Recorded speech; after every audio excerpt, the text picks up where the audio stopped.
You want to know the real reason you still get angry? It is not because you have a short temper. It is not because they crossed the line. It is not because you care deeply about justice. You get angry because somewhere inside you, you have not yet decided that their opinion of you is completely and permanently irrelevant to your existence. The moment you make that decision, truly make it at the bone level, not the affirmation poster level, the anger stops, not reduced, stops. What I'm about to show you is not anger management. Anger management is damage control for people who have already lost. This is something older, something colder, a psychological architecture used by Roman emperors, war generals, and the most dangerous minds in history to become completely untouchable. Once you understand the mechanism, you will look at every person who has ever triggered you and feel only one thing: curiosity. Forget everything the self-help industry told you about anger. They told you it is a communication tool, that it signals your boundaries have been violated, that expressing it is healthy and suppressing it is toxic. They are describing a domesticated emotion for a domesticated life. That framework was designed to make you manageable, not powerful. Here is what is actually happening when someone triggers you. You have spent your entire life constructing a version of yourself, a self-concept, a mental sculpture of who you are, your intelligence, your integrity, your competence, your worth. You polish this sculpture every day. You protect it. And then someone walks up and takes a swing at it. They question your intelligence. They mock your work. They disrespect you publicly. And the rage you feel, that is not anger. That is terror. The terror of a person whose entire sense of reality is threatened by a single comment from someone who probably cannot spell the word integrity. Think about what that means.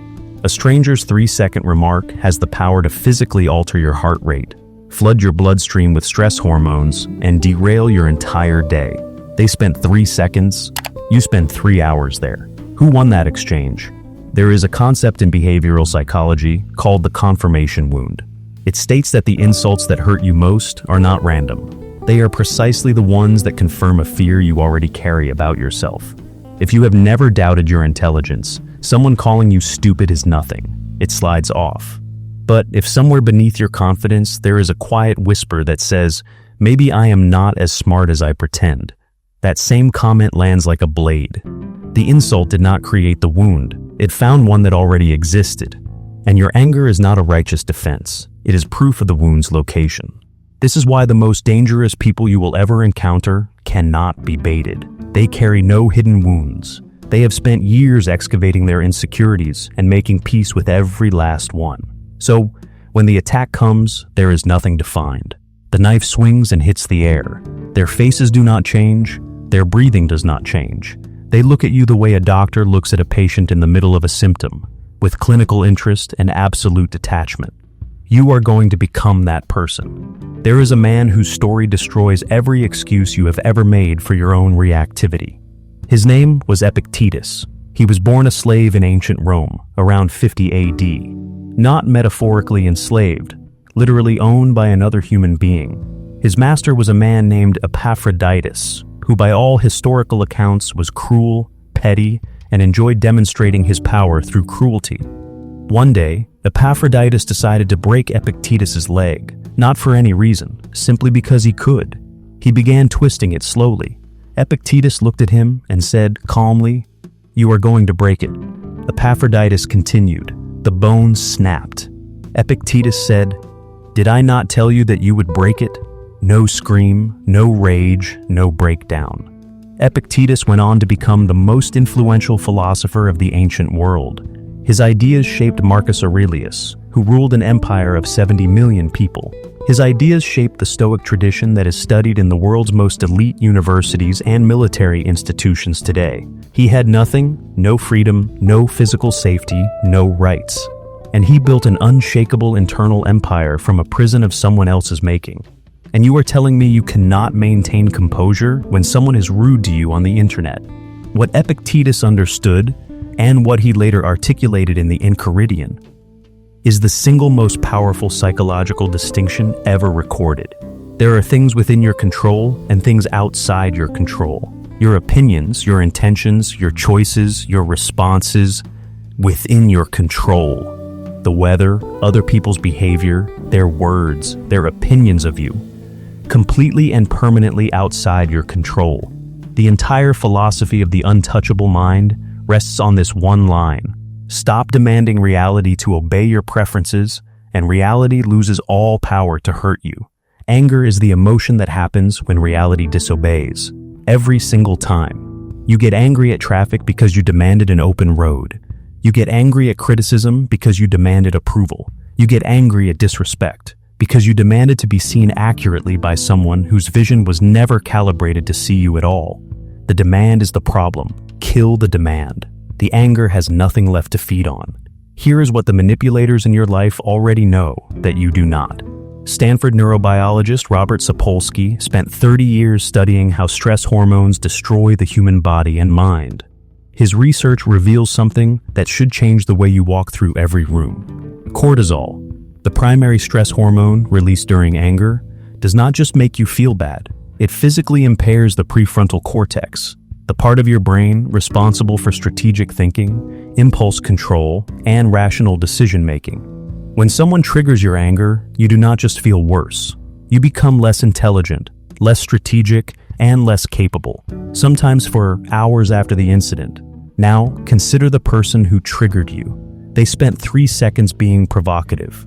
You spend the next 3 hours with a compromised brain, making worse decisions, snapping at people who had nothing to do with it, and replaying the incident on a loop. They walked away completely unaffected. You are doing their psychological work for them at the expense of your own nervous system. This is what I call neurochemical theft. They pickpocketed your highest mental function and replaced it with cortisol and noise. And you handed them the wallet.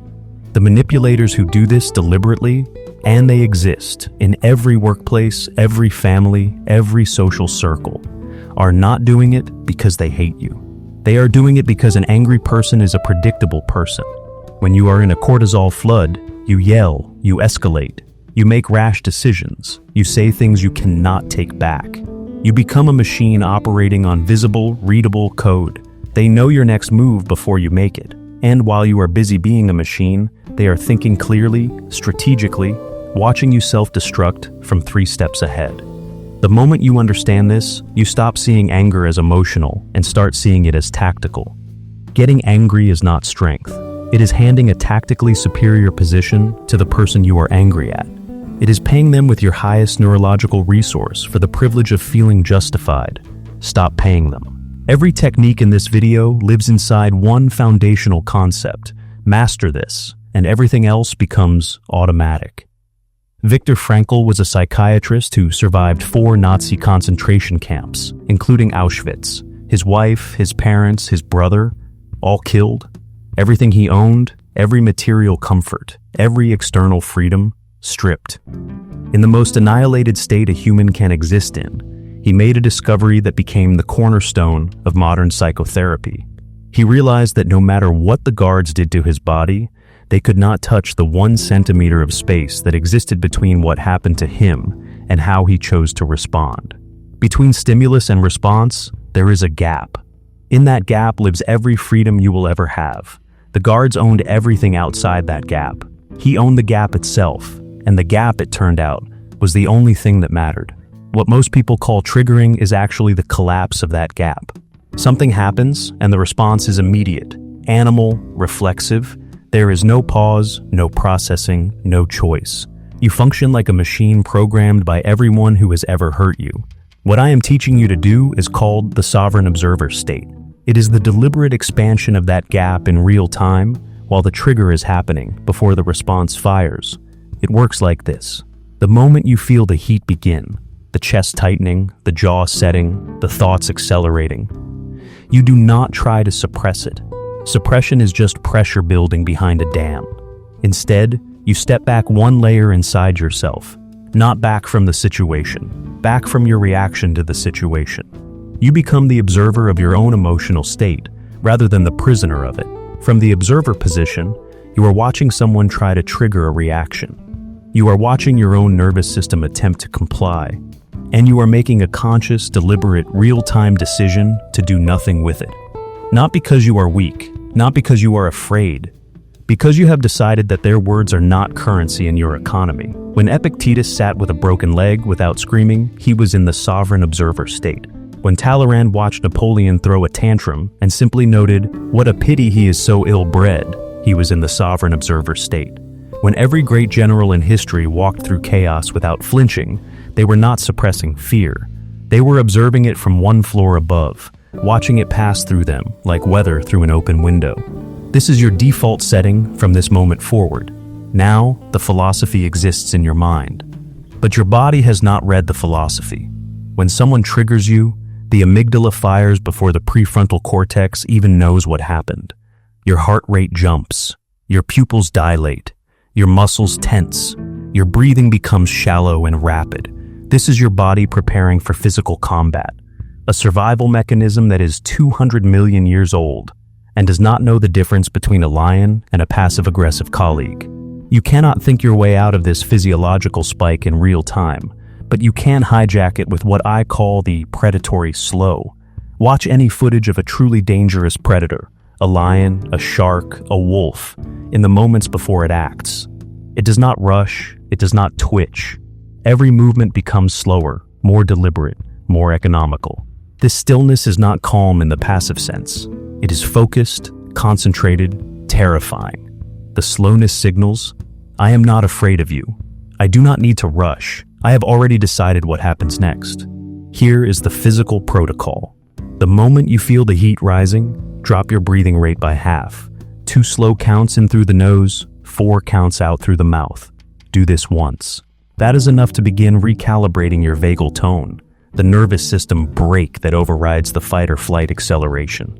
Let your facial muscles go completely slack, not a forced smile, not a performance. Simply release every muscle in your face until there is nothing there. No tension, no expression, no readable signal. Your face becomes a wall. Slow your blink rate. Normal human blink rate is 15 to 20 times per minute. Drop it to 8. A sustained slow blink rate is a subconscious dominance signal. It reads to the primitive brain of the person across from you as the absolute absence of threat response. They are screaming and you look like you just woke up.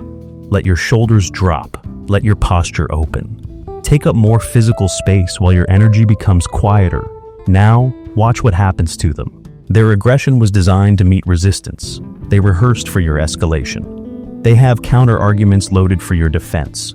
When you give them silence, stillness, and the face of a person who has not yet decided whether this conversation is interesting, their entire attack structure collapses.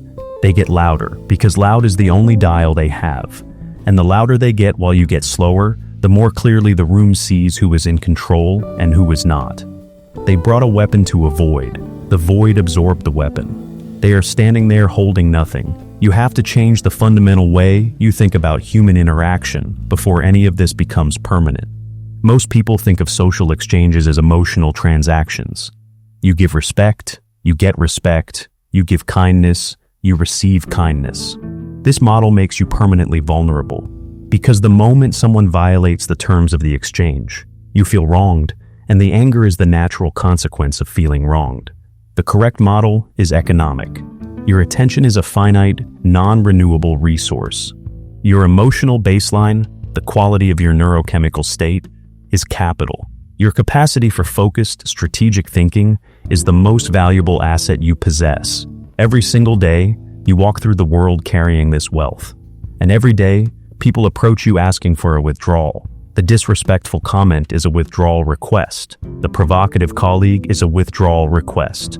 The family member, who knows exactly which buttons to press, is a withdrawal request. They are asking you to spend your highest resource, your mental clarity and emotional stability, on them for free, in exchange for nothing. Seneca, the Roman philosopher and advisor to Emperor Nero, wrote something in the 1st century that modern neuroscience took 2,000 years to confirm. He said the wise man loses nothing because everything he truly owns exists within him. External people, events, and provocations can only take from you what you have already agreed to give.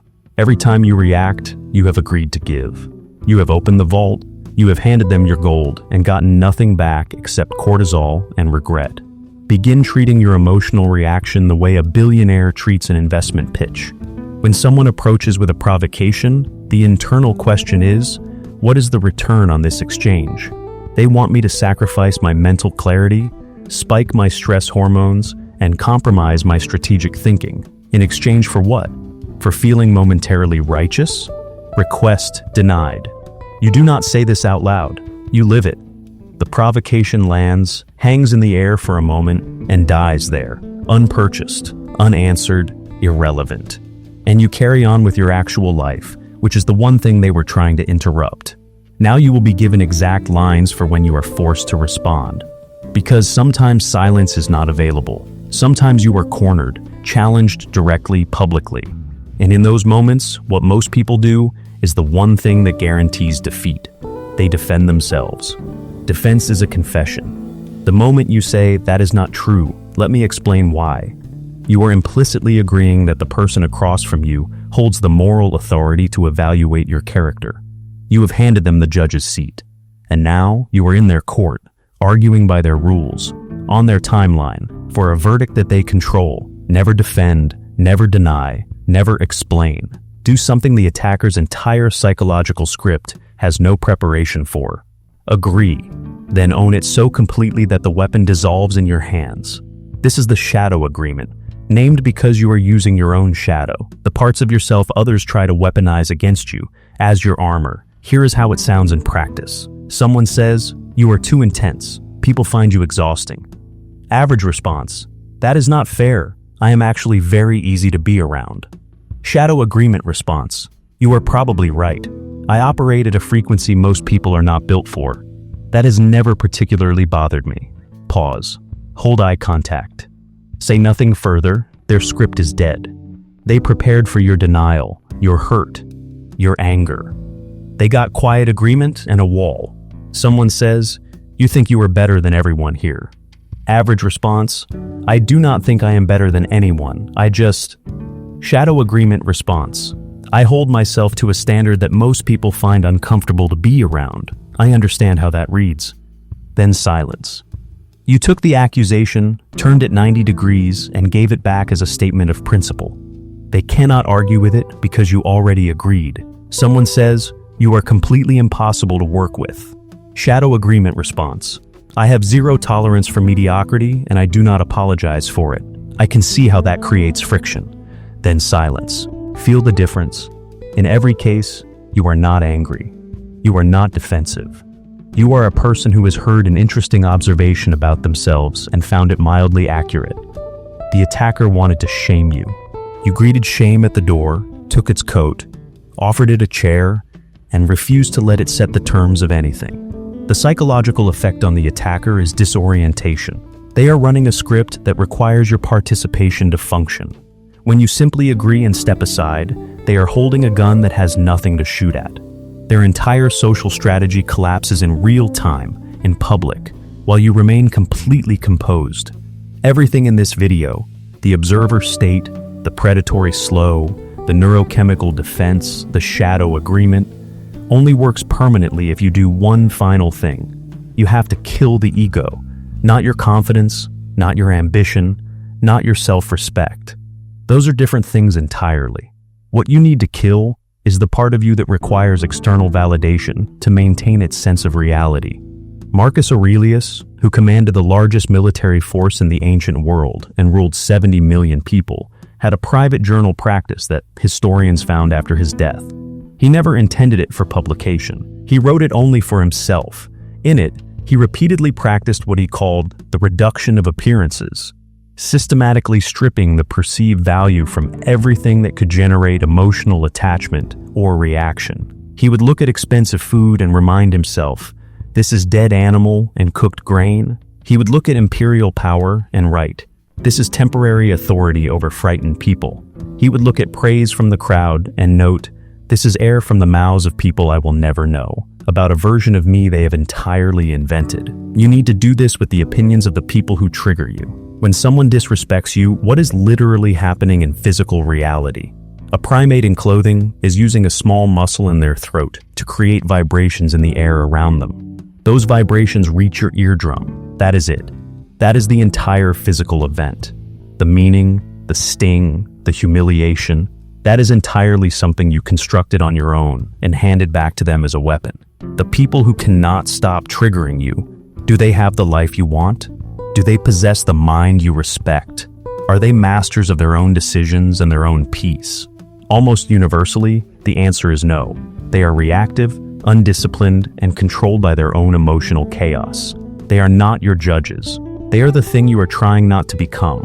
Why do you need the respect of people you do not respect? This is the central paradox of human ego. We desperately crave validation from the exact people whose judgment we privately consider worthless. Kill that contradiction, and you kill the last power they have over you. Let them misunderstand you. Let them think whatever small, limited, ungenerous thought they are capable of. Their perception is not your reality. Their perception is their prison. Leave them in it. This is not a mindset you paste over your existing psychology. It is a neurological rewiring that happens through repetition. Each time you feel the trigger and choose the observer position instead of the reaction, the neural pathway for calm becomes stronger, and the pathway for reactivity becomes thinner. You are literally rebuilding the architecture of how you process threats. The next time the trigger fires, and it will, you will feel the ancient heat begin to rise. You will feel every old instinct screaming for you to respond, defend, escalate. And in that moment, you will have a choice that most people never know they have. You will expand the gap. You will step into the observer. You will let your face go still and your breathing go slow. You will look at them, this frightened, wounded, reactive human being throwing their internal chaos at you. And you will feel the last thing they expected you to feel. Nothing. Not suppressed rage. Not carefully managed irritation. Nothing. The clean, quiet nothing of a person who decided a long time ago that no one's 3-second comment gets to set the terms of their internal weather. That is the architecture. That is the untouchable mind. And it was available to you the entire time. You simply had not been shown where the door was. Now you have the key. What you do with it is yours alone.